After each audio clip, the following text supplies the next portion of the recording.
Boa tarde a todos e todas. Estamos aqui para relatar um estudo feito sobre os impactos da instalação das três indústrias na nossa cidade.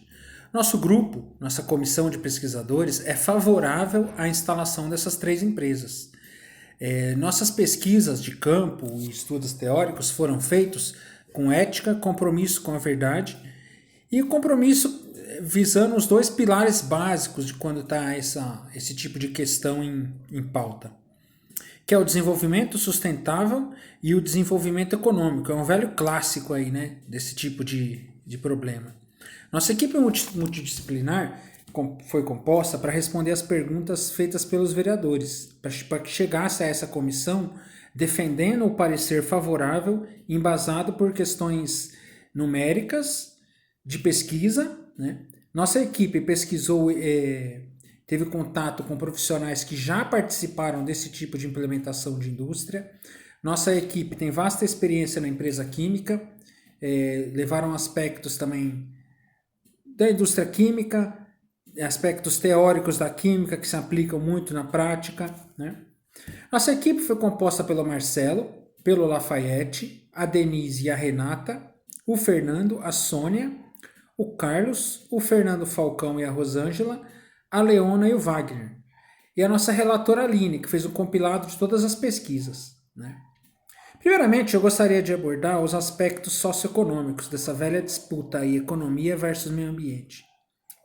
Essas três empresas, elas têm o potencial para gerar 650 empregos diretos. Quando eu falo diretos, o impacto disso pode ser bem maior do que esse número de 650. Esses 650 pessoas que trabalham diretamente na nossa empresa moram com mais 2 pessoas na sua casa, em média.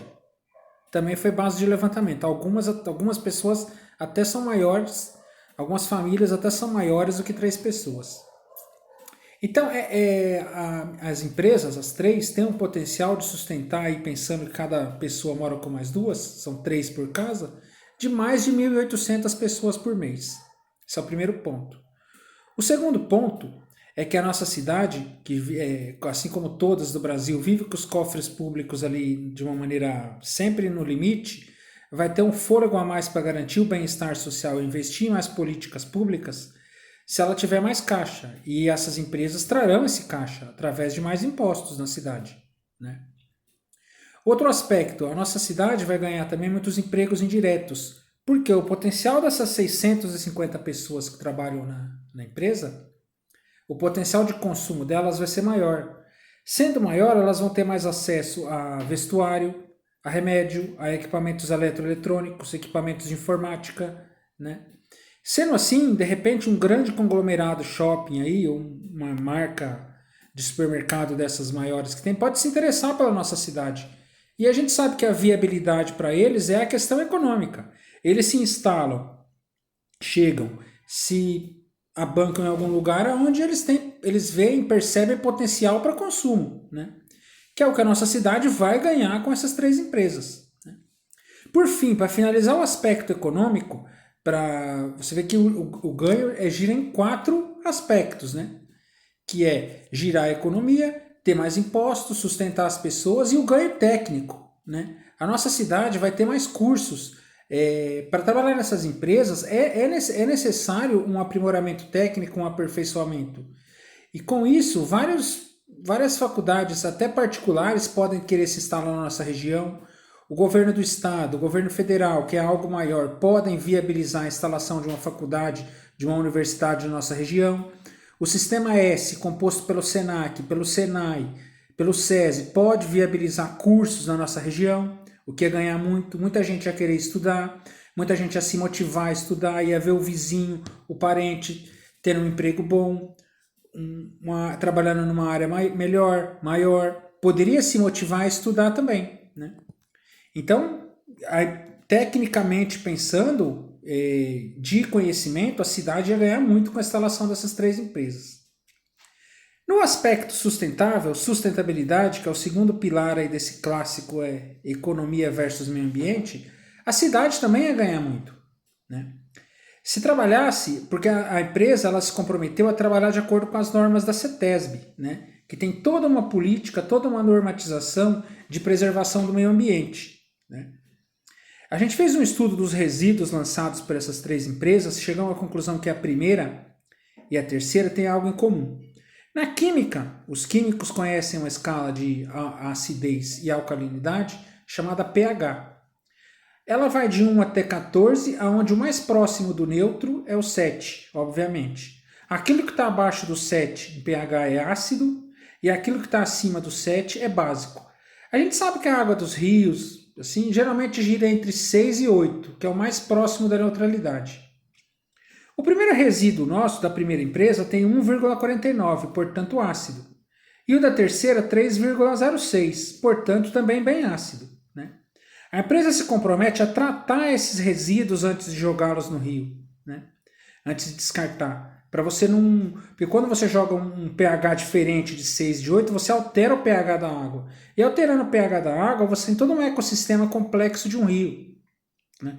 Então, é conhecido na química, o carbonato ele neutraliza essa água ácida da primeira e da terceira empresa, sem causar assim, grandes danos, grandes impactos, reações muito explosivas, um perigo para quem trabalha. Né? Que é o carbonato de cálcio e o bicarbonato de sódio. Além de se preocupar em neutralizar esses resíduos, a empresa também as empresas estão se preocupando como vai ser essa neutralização. Ela vai ser de uma forma menos agressiva para quem trabalha. Né? Então essas substâncias na química são conhecidas por neutralizar ácidos, os carbonatos aí, né? Na segunda empresa, ela tem uma característica que é essa dela, que ela vai gerar um resíduo bem alcalino, ou básico, que se conhece na química. O pH dela é em torno de 12,79, né? Vai ser adicionado um ácido clorídrico, né? Para que ela chegue mais próximo do neutro, para baixar esse pH chegando mais próximo da neutralidade. A empresa também se prontificou a não jogar nenhum resíduo sem tratamento. As empresas vão ter um laboratório de autocontrole dentro delas para monitorar os processos, procedimentos, fazer análise constante, né? Sem parar do que está sendo gerado, de como estão os processos, como podem ser melhorados os processos de fabricação, os processos de descarte, o seu lixo, qual lixo que está gerando, né? Sem contar da fiscalização já citada da CETESB. Tá? Mensalmente, o que é muito importante, a empresa vai ter um laboratório externo, como se fosse uma auditoria ou fiscalização.